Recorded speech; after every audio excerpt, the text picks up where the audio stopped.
टुनटुन बाबू सालहा हाजीपुर वैशाली।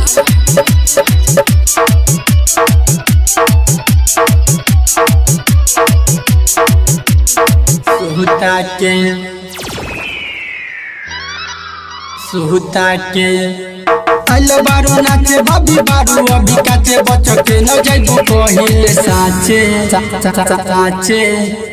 आइलो बारू नाचे बबी बारू अभी काचे बच्चों के न जाइबू कहिले साचे। तो ई हो वैशाली के लइका मजा ले बेला सुता के। ई हो महुआ के लइका मजा ले बेला सुता के। आइलो बारू नाचे बबी बारू अभी काचे बच्चों के न जाइबू कहिले साचे। आइलो बारू नाचे बबी बारू अभी काचे बच्चों के न जाइबू कहिले साचे। तई हो गोविंदपुर के लइका मजा ले बेला सुता के।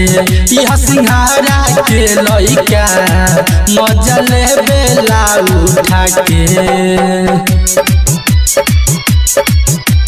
ले बेला सुता के यह सिंघारा के लइका मजा ले बेला उठा के।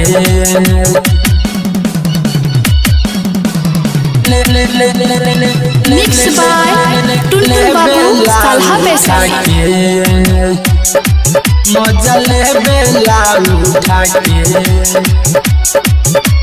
लक्ष्मी नारायणपुर के लइका स तोहरा के नहीं छोड़ी हो। रामपुर सिंहरा के लइका स पाजा में तोहरा धली हो। पाजा में तोहरा धली हो। लक्ष्मी नारायणपुर के लइका स तोहरा के नहीं छोड़ी हो। रामपुर सिंहरा के लइका स पाजा में तोहरा धली हो। हई रंग बाजे जाने जिला जवार बात तोहरा से कहतानी साचा।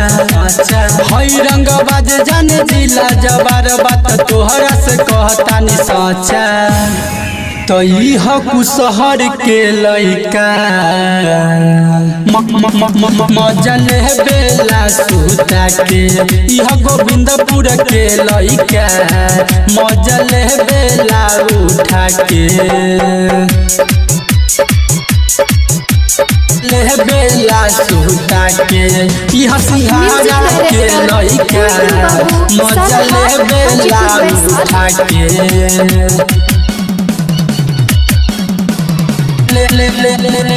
मिक्स बाय टुनटुन बाबू सालहा वैशाली। मजा ले बेला उठा के। मिलटी मोहरी गइलू हो मार करा के अइलू हो। महुआ फतेहपुर के लइका से मजा तू उठैलू हो। मजा तू उठैलू हो। मिलटी मोहरी गइलू हो मार करा के अइलू हो।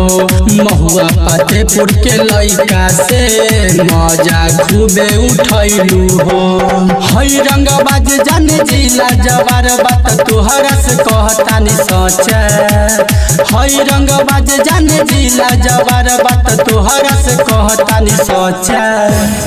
तई हो गोविंदपुर के लइका मजा ले बेला सुता के।